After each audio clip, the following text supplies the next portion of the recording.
Le hand spinner pour calmer le stress lorsqu'on a un TDAH. Bonjour et bienvenue dans cette nouvelle vidéo. Dans cette vidéo, on va parler de ce petit objet qui est le hand spinner. Cet objet était très à la mode en 2017 et maintenant que la mode est passée, que la tendance est redescendue, nous allons prendre un petit peu de recul et voir quelle est la réelle utilité de cet objet, s'il y en a une, et quel est l'impact qu'il peut avoir sur une personne qui a un TDAH ou qui est anxieuse et qui a besoin de se calmer, de canaliser son anxiété et son hyperactivité. Voilà, donc premièrement, cet objet a été créé en 1997 par une femme américaine dont la fille était autiste. Elle a créé cet objet car cet objet servait à déstresser sa fille et à la calmer.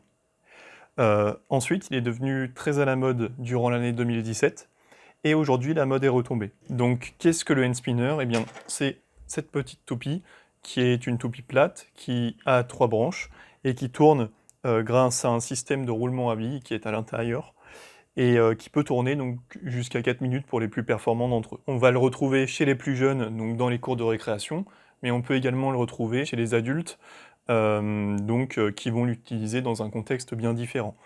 Il en existe de toutes les couleurs, il existe plusieurs modèles, dans les magasins de jouets, vous pouvez en trouver, mais aussi dans les sites spécialisés ou sur internet, dans les boutiques comme par exemple Hop Toys qui m'a fourni celui-ci, pour que je puisse faire cette vidéo et je les en remercie.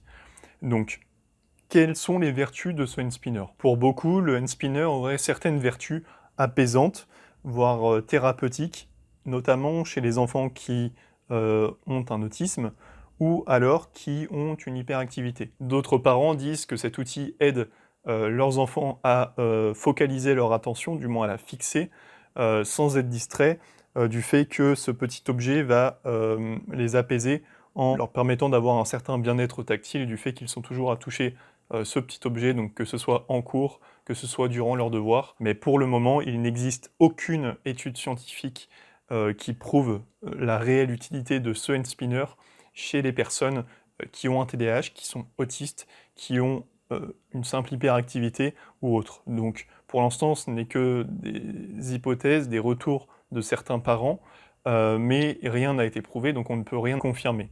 Certes, il est sympa, il permet de focaliser l'attention, mais ce n'est en aucun cas un dispositif médical. Or, une étude américaine publiée dans la revue Child Neuropsychology en 2016 met en avant le fait qu'une activité physique permettrait d'avoir un meilleur contrôle cognitif dans les cas de troubles de l'attention avec ou sans hyperactivité.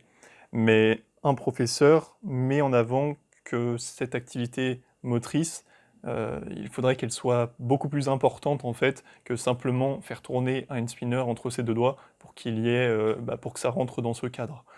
Or, voilà, on a plusieurs écoles américaines qui ont interdit le hand spinner en classe, car au lieu d'aider à la concentration, son utilisation dispersait les autres élèves. Donc voilà, il y a un pour et un contre, et le contre est quand même, pour ma part, je pense, assez majoritaire là-dedans, dans son utilisation, du moins pour un enfant en classe. Après, je parle pas pour les devoirs, je parle pas pour le reste.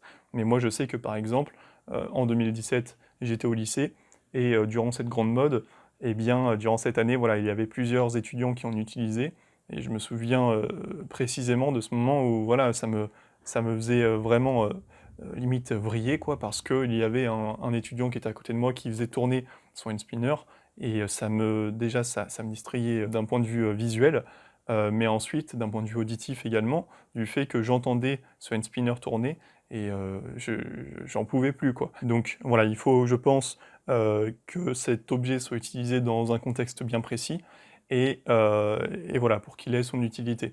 Après, encore une fois, comme tous les autres fidgets que je vous ai montrés sur cette chaîne YouTube, beaucoup sont utiles pour certaines personnes, et pour d'autres, ils ne vont pas l'être, parce que la personne n'est pas réceptive. Donc il faut tester par vous-même. Donc si vous avez apprécié cette vidéo, n'hésitez pas à mettre un petit pouce bleu sur cette chaîne pour référencer cette vidéo et aider plus de personnes. Abonnez-vous également, ça m'aide beaucoup personnellement pour justement toucher plus de personnes avec ma chaîne YouTube.